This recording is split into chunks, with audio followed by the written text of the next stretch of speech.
When I walked into Christmas with my kids, my dad said flatly, everything was peaceful until you came. My 7-year-old said nothing and dropped his head. I kissed his hair and told my dad, then my money's leaving with me. 5 minutes later, Dad was begging. I walked into Christmas with my kids, and the second I crossed the living room, my dad, Frank, stared straight at me and said that everything had been calm and fine until I showed up, and my 7-year-old Jake dropped his head without a word like he already felt blamed. So I leaned down, kissed the top of his hair, and told my dad in an even voice that if that was how he felt, then my money was walking right back out the door with me. And 5 minutes later he was begging. I hadn't set foot in my parents' place for Christmas Eve in 3 years, not since the blow-up over my divorce, and that night I showed up carrying a bag stuffed with wrapped gifts, a store-bought pecan pie, and my 2 kids trailing behind me, slow and quiet like they already knew this visit was doomed. Nothing in the house had changed, the same dusty garland they'd been hanging since the early 2000s, the same cracked nativity missing one of the wise men, and the same cold draft in the hallway because they refused to fix it. And even though I'd rebuilt my life, gotten promoted, bought my own house, and paid off every last bit of debt without help from anyone, I was still somehow the disappointment in their eyes. I guess I came back this year hoping things might finally soften. The place was packed when we walked in, my dad's siblings all there laughing too loud in matching red sweaters that looked like they came from the same bargain rack. Uncle Ray gave me a quick nod, my cousin Tina whispered something to her boyfriend and smirked, and my dad was parked in his recliner like a bitter king holding court, acting like the world owed him something. He saw me and didn't even pretend to smile before dropping that line. Everything was peaceful until you showed up. No hello, no Merry Christmas, no hug for the grandkids, just that sentence lobbed into the room like a grenade. Jake froze, clutching a handmade card he'd drawn for Frank with snowmen and stars all over it, and he slowly lowered it like he'd messed up somehow. So I kissed his hair again and said loud enough for everyone to hear that if that was the case, then my money was leaving with me. It was like flipping a switch. My mom Susan gasped behind me, Tina stopped chewing her peppermint bark, and Frank looked like someone had just told him he'd lost the house in a card game, asking what money, and I didn't answer. I just pulled the wrapped envelope from my coat and held it up. $10,000 I'd been saving for 6 months to help with the roof, the furnace, and the kitchen they'd complained about since I was a teenager. Money I thought might finally make them see me as someone worth respecting. Instead, I ripped the envelope in half and dropped it on the floor. And when my mom finally found her voice and asked if I was really going to give them that, I told her I was, but not anymore, then turned to leave. Lily was already at the door trying not to cry. Jake was still standing there with that card, so I took his hand and walked out. And when we hit the porch, I heard the door fly open and Frank came rushing out calling my name. Pale and shaken like the cold air hit him harder than anything else ever had, saying he shouldn't have said it and begging me to come back in. I stopped and told him if he wanted us to come back, then he needed to apologize to Jake right now. And after hesitating, he looked down and muttered he was sorry, then met my eyes and said he was sorry to me too, and I nodded and slapped him, not out of rage or to humiliate him, but to mark the moment, because sometimes words aren't enough to draw a line. We left without another sound, and as I buckled Jake into his seat, I heard the door shut behind us and no one came back out. But for once I wasn't the one who felt small walking away. The next morning I woke up to 9 missed calls, 5 voicemails, and 2 texts from my mom that were just crying emojis and a picture of the Christmas tree. While Jake and Lily were still asleep in my bed under the weighted blanket like they were hiding from the world. And I made coffee and ignored it all for a while. Around noon Uncle Paul showed up at my front door. Someone I hadn't seen since my grandmother's funeral, but the only one who ever treated me like I wasn't a failure. And he stood there in a heavy coat holding a paper bag of leftover cookies with a look like he'd escaped a war zone, telling me everyone was freaking out, that my dad hadn't stopped talking since I left, and that even though he tried to act like it was nothing, everyone saw his face after I slapped him and how he just sat there, afterwards staring at the wall. Paul pulled the card Jake had made out of the bag, bent and scuffed but still whole, and said it was the only thing my dad picked up off the floor after we left. And for a second I thought maybe this was the start of some redemption story where everyone suddenly changes, but Paul shook his head and told me not to forgive him yet because he needed that slap more than anyone he'd ever seen, and that half the family had been texting him saying it was the best Christmas they'd ever witnessed. By that evening my mom finally sent a real message saying Frank wanted to talk and that things had gotten out of hand. No apology, just excuses about stress, money, and the house, and I didn't respond because the truth was I felt steady, not proud or smug, just like something that needed breaking had finally snapped. I should have known it wasn't done though, because the next morning when I went out to start my car, the windshield was completely shattered, glass everywhere, boot prints stamped in the snow, and my mailbox knocked sideways like someone kicked it on their way out. I knew exactly who was responsible because there was a small camera tucked under the porch light, one I'd installed back in the fall after some neighborhood kids messed with our pumpkins, and it caught everything clear as day, including my dad Frank creeping up before sunrise, glancing around, swinging something hard at my car, then jogging off down the street like a teenager who'd just done something stupid. I didn't hesitate. I called the police, and about 10 minutes later Officer Ramirez pulled up, the same guy who'd spent months trying to flirt with me at school events and town meetings, always finding an excuse to stop and chat, but this time he was strictly professional until I showed him the footage. He watched it once, then looked at me and asked if I wanted to press charges, and I nodded without a second thought and said absolutely. And after a pause he told me he'd make sure it went through because Frank didn't get to act like that and walk away from it. By that night my dad was in custody, sentenced to 7 days in jail plus restitution for the damage, and Ramirez explained the DA had no problem pushing it forward since it was blatant, deliberate, and not even Frank's first recorded outburst, which apparently meant I wasn't the only one who'd ever reported him. The family started reaching out again, but this time the tone was different, with my Aunt Denise texting that what I did took courage and my cousin Lauren sending a voice memo saying I finally did what the rest of them had been too afraid to do. And for the first time in my life I wasn't the family screw-up, I was the one who actually did something. The morning Frank got out of jail I woke up early without trying, the house still dark and quiet, and I stood at the kitchen window with a mug of coffee watching the steam curl upward like it might tell me what came next while Jake and Lily slept in my bed under the blankets they'd insisted on dragging in every night since Christmas. My phone buzzed with a message from Ramirez saying Frank was out and to let him know if he came anywhere near my house since everything was documented, and I stared at the screen for a long moment because no one prepares you for what it feels like when your own father smashes your windshield and ends up behind bars over it. But once you stop making excuses for someone you also stop being afraid of them. That whole day no one from my family called, not my mom Susan, not even the ones who'd been blowing up my phone earlier. Just silence like they were all waiting to see what he'd do next. The following morning there was a knock at my door, and when I peeked through the blinds I saw Uncle Ron standing on the porch holding a brown paper bag. So I let him in and he set it on the kitchen table like he belonged there, didn't sit right away, just took in the dishes in the sink, the school art on the fridge, Jake's baseball glove on the floor, and finally said I'd built something good here, sounding almost surprised.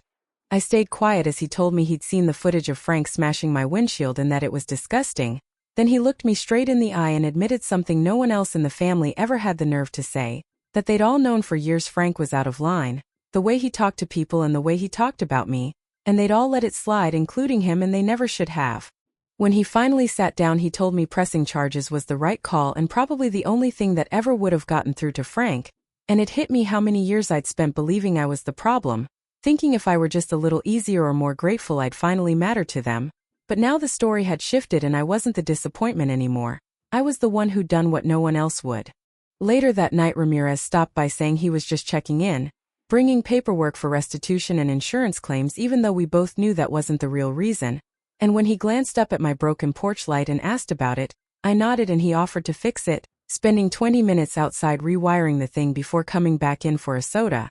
and telling me before he left that most people spend their whole lives letting family get away with behavior they'd never tolerate from a stranger, and that I'd changed that. 2 days later a letter showed up, folded by hand and slipped into an envelope with no stamp, dropped off by someone, reading family dinner, Saturday at 6, your father wants to speak, with no apology or explanation, just a demand, and I didn't trust it but still needed to hear what he had to say, so I called Aunt Brenda and asked if she was busy Saturday, and after I explained she told me she was in without hesitation. When we arrived that evening the house felt dimmer somehow, Christmas decorations still up but the lights switched off, my mom answering the door like she'd been crying for hours while Frank stood behind her in the same gray sweater he wore when I was in high school like he was trying to borrow authority from the past, and as we walked in Brenda didn't say a word but positioned herself behind me in a way that made it clear this wasn't going to be a private conversation, and my dad cleared his throat. I just want to say something, my dad Frank said, and no one interrupted him because the room had gone completely still, and he didn't ramble or dress it up, he just said he was wrong, plain and simple, then looked at Jake who was gripping my coat and told him he scared him, hurt his mom, embarrassed the family, and that he was sorry, before turning to me and admitting he'd been angry at the world for a long time and made me the target of it, saying he didn't expect forgiveness but needed me to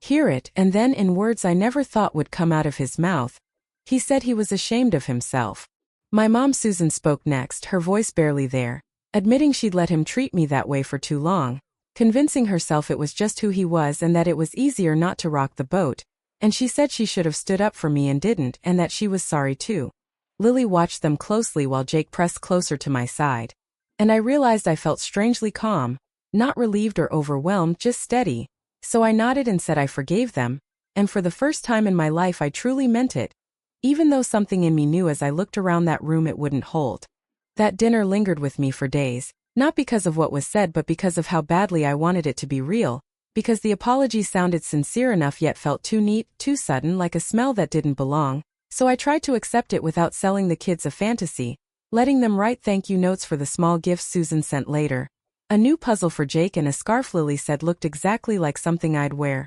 And for a moment it almost felt normal, until it didn't. It was the second week of January when I stopped at the grocery store with Jake after work, and in the produce section I heard my name and saw Aunt Marlene buy the oranges with a woman I didn't know, smiling at me like we were old friends and saying she'd heard about everything and what a mess it was. And when I nodded and tried to move on, she added that she hoped my father was recovering from the ordeal, 7 days in jail over a windshield, saying I must be devastated, and when I stopped she rushed to explain that Susan said he was struggling and the whole thing had been blown out of proportion, that maybe I misunderstood, so I looked her straight in the eye and asked if Susan had also mentioned him sneaking over before sunrise to smash my car like a coward, and when Marlene blinked and said no, I thanked her for the concern, grabbed Jake's hand and walked out without buying anything.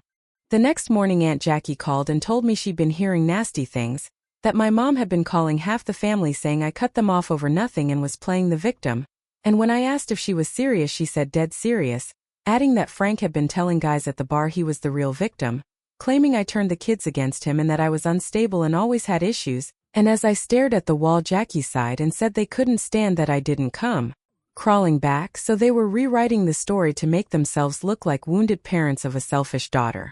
I didn't feel shocked, just sick, because that's when it clicked that they were never really going to change and the apology wasn't a turning point but a performance, and even though I'd fallen for it briefly this time I didn't cry or confront anyone or explain myself. I just cut them off completely, blocking numbers, deleting emails, boxing up the kids' framed photos from their house and putting them in the garage, and when Jake asked about them I simply said we wouldn't be visiting for a while and he nodded like that was all he needed. A week later I ran into Officer Ramirez at a school fundraiser where he was volunteering at the bake sale trying to look like a regular guy in a hoodie instead of the man who once handcuffed my father, and when he asked how things were going I told him the truth, that it was weirdly peaceful. And he smiled and said I deserved that before adding that if I ever needed anything or someone to talk to who wouldn't call me unstable, he was around, and I didn't answer right away but it felt like a door cracking open. That night I sat on the porch with a glass of wine while the kids played inside, staying out in the cold because for the first time in my adult life I understood I didn't know forgiveness or access just because we shared blood,